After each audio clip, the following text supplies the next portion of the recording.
ఏది అయినా ట్రై చెయ్యి ఆచి చికెన్ మసాలా. మూసీ పునరుజ్జీవనం ప్రాజెక్టుపై సీఎం రేవంత్ రెడ్డి వ్యూహాత్మకంగా ముందుకెళ్తున్నారు. గతేడాది చాదర్ ఘాట్లో ఇండ్లు కొలగొట్టి అబాసు పాలిన ప్రభుత్వం అలాంటి తప్పిదాలు పునరావృతం కాకుండా జాగ్రత్తలు తీసుకుంటుంది.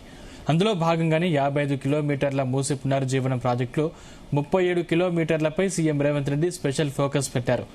గండిపేట్, హిమాయత్ సాగర్ నుంచి లంగర్ హౌస్ వరకు మొదటి దశలో 21 కిలోమీటర్ల మార్గంలో ప్రాజెక్టు పనులు చేయాలని నిర్ణయించిన ప్రభుత్వం రెండో దశలో నాగోల్ నుంచి గౌరెల్లి వరకు చేపట్టాలని సంకల్పించింది.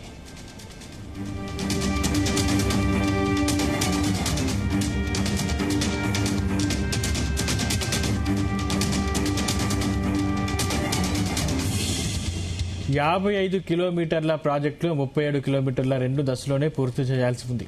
అయితే ఇప్పటికే మొదటి దశ 21 కిలోమీటర్లకు డిపిఆర్ సిద్ధం చేసిన ఎంఆర్డీసీఎల్ రెండో దశ 16 కిలోమీటర్లకు 100 రోజుల్లో డిపిఆర్ రూపొందించాలని నిర్ణయించింది. ఈ విషయంపై CM Revanth Reddy special focus పెట్టారు. ఒకవైపు మొదటి దశ పనులను వేగవంతం చేస్తూనే రెండో దశ డిపిఆర్ దృష్టి సారించాలని అధికారులకి ఆదేశాలు జారీ చేసింది. మొదటి రెండో దశ పనులకు భూసేకరణ తక్కువ ఉండడంతో ప్రాధాన్యత క్రమంలో పూర్తి చేయాలని ప్రభుత్వం నిర్ణయించింది.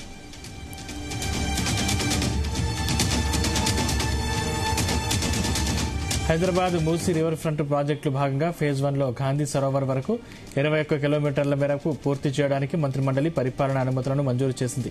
ఇందుకు సంబంధించిన త్వరలోనే టెండర్ ప్రక్రియ ప్రారంభిస్తామని, ఫేజ్ 1 ప్రాజెక్టు అభివృద్ధి కోసం 7,345 కోట్లు మంజూరు చేస్తూ కేబినెట్ ఆమోదించింది.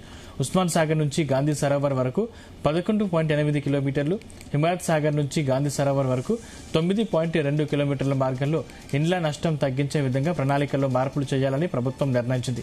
హిమాయత్ సాగర్ నుంచి గాంధీ సరోవర్ వరకు అభివృద్ధి, భూసేకరణ, హిమాయత్ సాగర్ బండ్లు బలోపేతం, ఎకో ప్రాజెక్టు పనులను చేపట్టనున్నారు.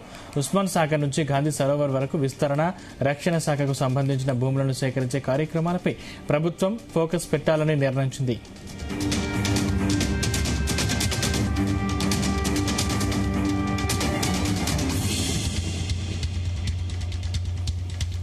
మూసీ పునరుజ్జీవనం ప్రాజెక్టును 5 జోన్లుగా విభజించారు. గండిపేట్ నుంచి గాంధీ సరోవర్ 21 కిలోమీటర్ల ప్రాజెక్టు డిపిఆర్ పూర్తి కావడంతో పాటు ప్రభుత్వం సైతం అనుమతినిచ్చింది. దీంతో పాటు ఏషియన్ డెవలప్మెంట్ బ్యాంక్ లోన్ ప్రక్రియ పూర్తయినట్టే. ఏడీబీ లోన్ కోసం ప్రత్యేకంగా ఎస్క్రో అకౌంట్ క్రియేట్ చేయడానికి ఎంఆర్డీఎస్ఎల్ అధికారులు కసరత్తు చేస్తున్నారు. ఇప్పటికే బ్యాంకు అధికారులతో సైతం చర్చించినట్టు తెలుస్తోంది. దీంతో పాటు మొదటి దశ ప్రాజెక్టు టెండర్ ప్రక్రియకు సంబంధించిన పేపర్ వర్క్ ను ప్రారంభించాలని అధికారులకు సీఎం ఆదేశాలు జారీ చేశారు. మొదటి దశ టెండర్ పనులు, రెండో దశ ప్రాజెక్టు డిపిఆర్ పనులు ఏకకాలంలో పూర్తి చేయాలని అధికారులకు సీఎం సూచించారు. ఆ దిశగా ఎండీఆర్ఎస్ అధికారులు చర్యలు ప్రారంభించారు.